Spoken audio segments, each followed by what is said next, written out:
Lors de ma réception de mariage, alors que les invités riaient encore et sirotaient du champagne, mon beau-père, Martin, se leva de sa chaise sans prévenir. Il arracha le micro des mains du témoin, le visage fermé. Je tenais la main de Noah sous la table, sentant ce mélange d'excitation et de nervosité, sans la moindre idée de ce qui allait se passer.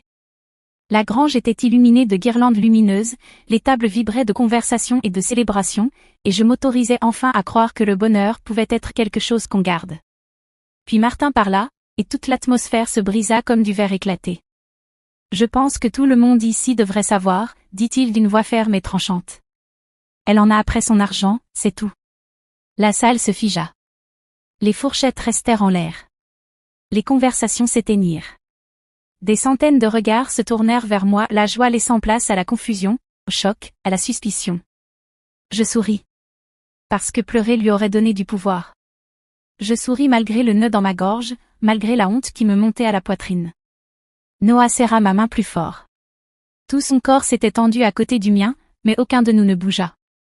Martin restait debout, droit, confiant, savourant chaque seconde du silence qu'il avait semé. Je voulais me défendre. Me lever et dire qui j'étais vraiment, pas une profiteuse, mais une femme qui avait reconstruit sa vie morceau par morceau après avoir été laissée sans rien. Mais je ne dis rien. À cet instant, le silence me semblait plus fort que n'importe quel mot.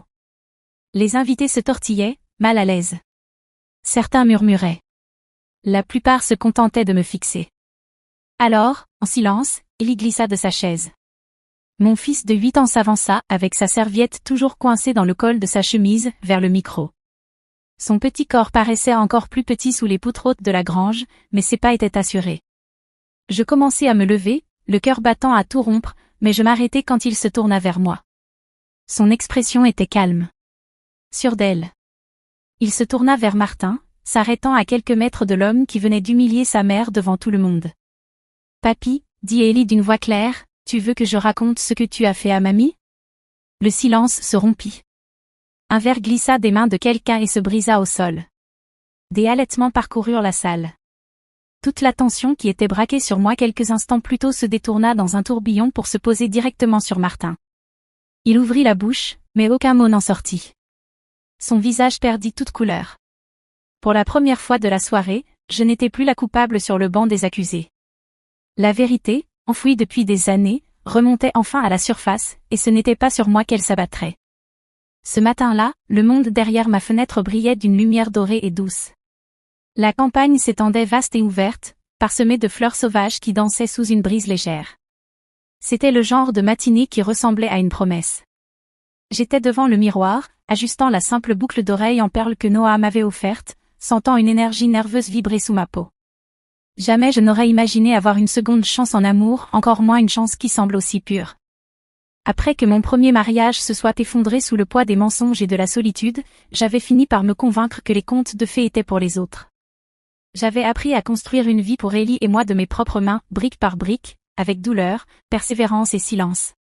Et puis, Noah est arrivé.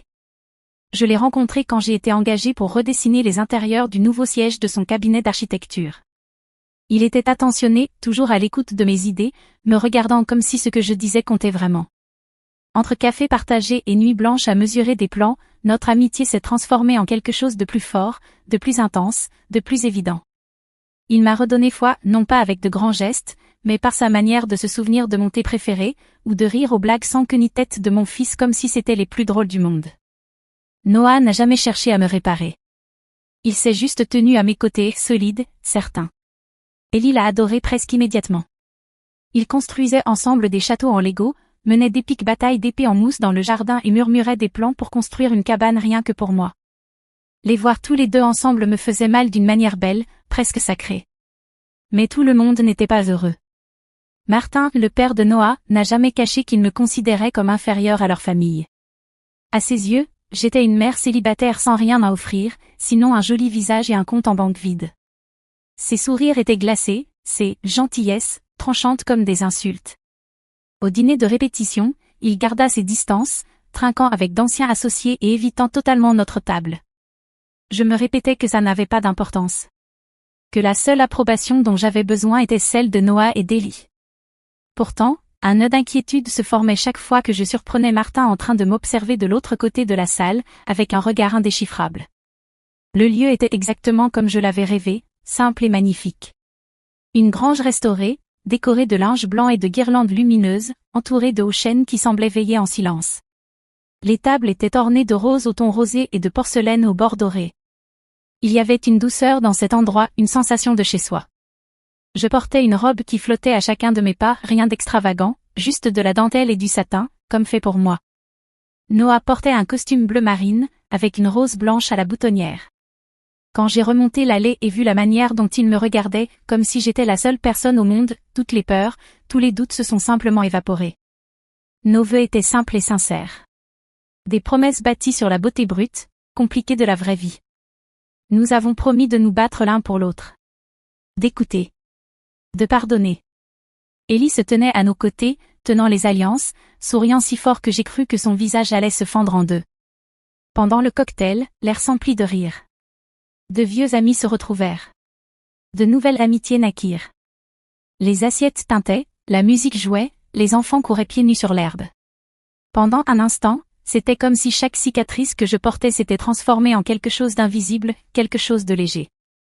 Quand vint l'heure des discours, je me blottis contre Noah, en paix complète. Le témoin plaisanta sur les talents culinaires catastrophiques de Noah. Ma marraine raconta une histoire sur nos rêves de mariage à l'adolescence, et nous rîmes de voir à quel point la réalité en était éloignée.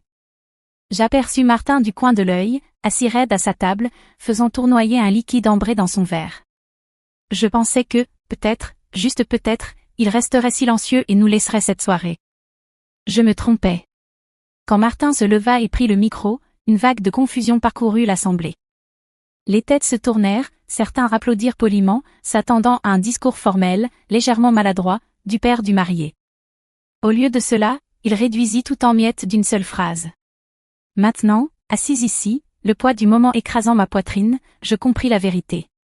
Ce n'était pas un discours, c'était une attaque, une tentative délibérée de me briser au moment où j'étais la plus vulnérable. Et, pendant un instant, cela faillit marcher.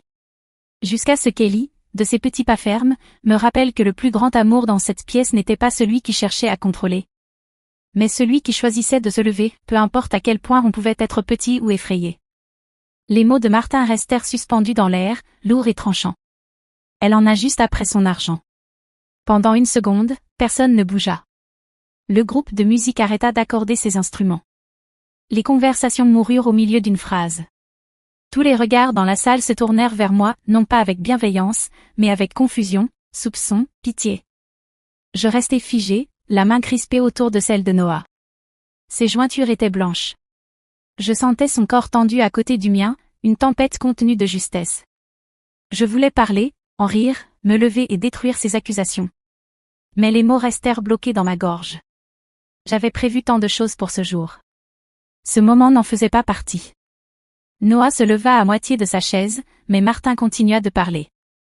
Sa voix, calme et mesurée, emplit le grenier comme de la fumée. Mon fils a toujours eu un grand cœur, dit Martin, regardant directement Noah, puis balayant les invités du regard.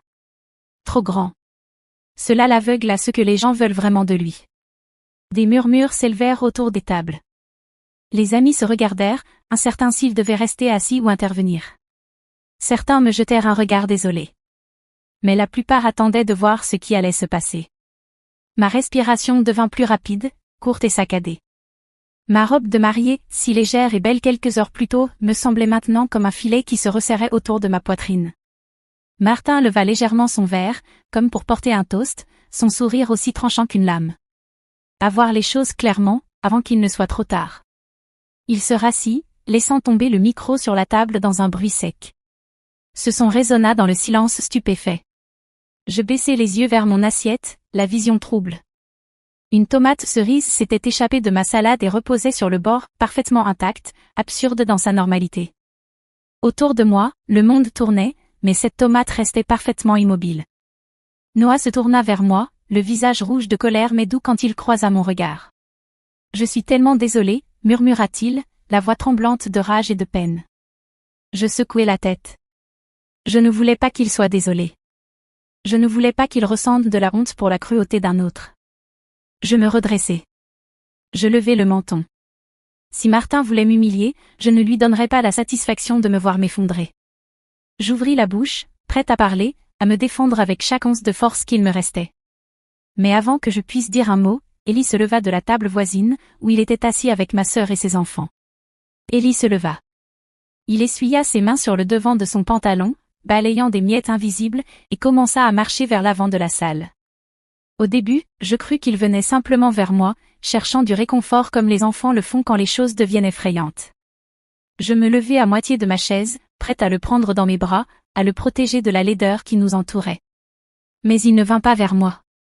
Il se dirigea droit vers le micro. Un silence tomba sur la salle tandis que tous les regards se tournaient vers lui, un petit garçon en gilet bleu marine et cravate à clip, debout seul sous la lumière crue des projecteurs.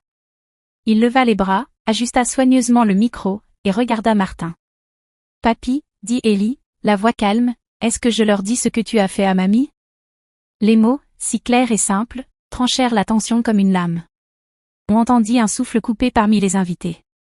Un verre de vin se renversa sur une table voisine, le liquide rouge s'étalant sur le linge blanc. Quelqu'un poussa un cri. Une femme porta la main à sa bouche. Le visage de Martin, satisfait un instant plus tôt, devint livide. Il ouvrit la bouche pour répondre, mais aucun son n'en sortit. Il regarda Ellie, puis les invités, comme s'il essayait d'évaluer combien le garçon savait réellement. La réponse se lisait sur chaque visage horrifié tourné vers lui. Je restai pétrifié, déchiré entre la fierté et la panique. Ellie restait là, petit mais inébranlable, les mains serrées devant lui. Il ne criait pas. Il ne pleurait pas. Il se tenait simplement droit, faisant briller une lumière si forte que même les mensonges de Martin ne pouvaient y survivre. Noah bougea le premier. Il se leva, marcha jusqu'à Ellie, et posa une main douce sur son épaule, sans jamais quitter son père des yeux. « Tu l'as entendu, dit Noah, la voix calme mais d'acier. Il est peut-être temps qu'on entende tous la vérité. » Les invités restèrent figés, stupéfaits, leur regard allant de Martin à Noah, entre le passé et le présent, entre ce qu'ils pensaient savoir et la vérité brutale qui se dévoilait sous leurs yeux. Et pour la première fois depuis que Martin avait ouvert la bouche, je souris, non pas parce que la douleur avait disparu, non pas parce que le moment était facile, mais parce que nous n'étions plus seuls. Martin restait là, raide et silencieux, tandis que le poids des mots d'Ellie s'abattait sur la pièce comme un brouillard épais. Ses mains, auparavant sur autour de son verre, tremblaient légèrement sur la nappe. L'homme si prompt à juger, si désireux de m'humilier, semblait désormais acculé, mis à nu. Noah s'agenouilla près d'Ellie, parlant à voix basse, assez pour que seuls les plus proches puissent entendre. « Tu as été très courageux, dit-il. Tu as bien fait. » Ellie hocha la tête, le visage grave. Il ne gigota pas. Il ne fléchit pas. Je me levai de ma chaise, lissant ma robe de mes mains tremblantes, et marchai vers eux. Je pris Ellie dans mes bras, sentant contre moi le battement calme et solide de son cœur. Noah se redressa aussi, passant un bras autour de nous deux, formant un bouclier, un cercle petit, mais incassable. La voix de Martin brisa le silence, rauque et défensive. « Ce n'est qu'un enfant, dit-il, trébuchant sur ses mots. Il ne comprend pas ce qu'il dit. » Noah se redressa, sa voix portant à travers la salle pas forte, mais ferme. « Alors peut-être devrais-tu nous l'expliquer, dit-il. Explique ce qu'il a entendu.